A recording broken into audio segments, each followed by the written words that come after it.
right, so Chinese character components. So why should we learn them? And what are they anyway? So to give you guys a bit of a quick background. So Chinese characters, they aren't random. They fit into certain templates, okay? And these templates or patterns are what are referred to as character components. So I wanted to introduce you to the 12 basic character components. In reality, there are more. You know, if you want to be very specific about how you classify these character components. But these are the basic 12 that I think forms they form a really good set of fundamentals to move forward with. And understanding these can help you understand the structure of each character better, right?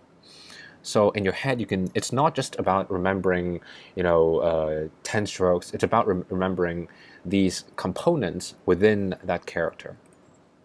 Okay, so this is the first one. This is actually a typable character, by the way, on the key. On the keyboard. It's some Unicode. I don't remember it. Anyway, so this is the first one. It splits the character up into 2 even bits vertically.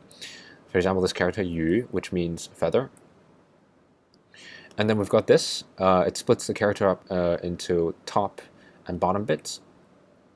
For example, this character Yum, which means sound.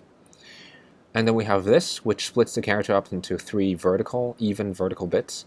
For example, this character De, which means to thank.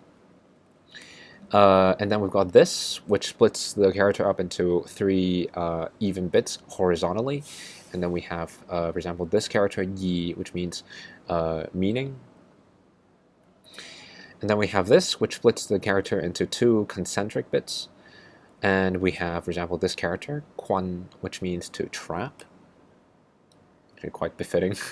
And we've got this character, which is kind of like the previous one, but then the middle bit is a little bit longer.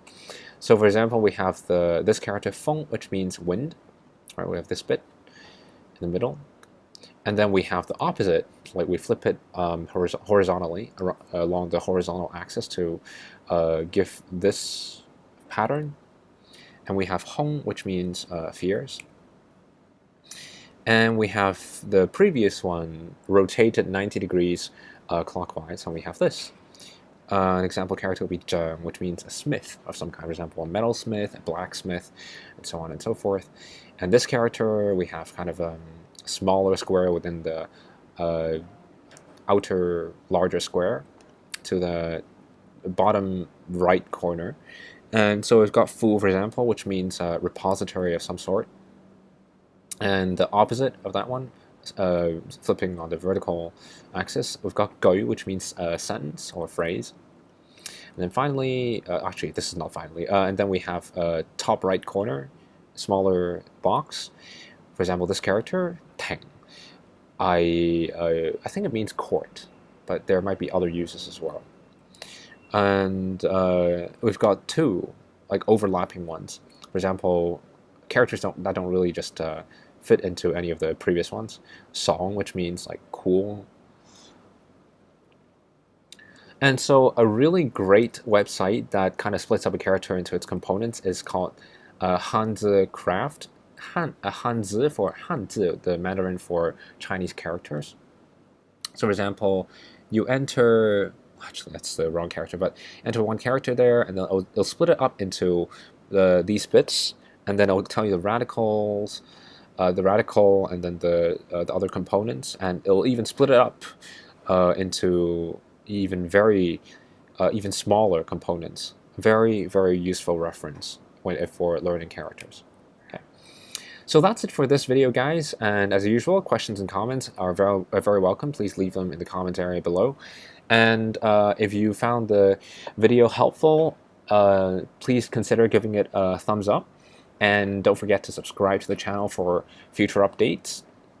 So thank you so much once again for watching this video, and I'll see you guys in the next one. Cheers, guys.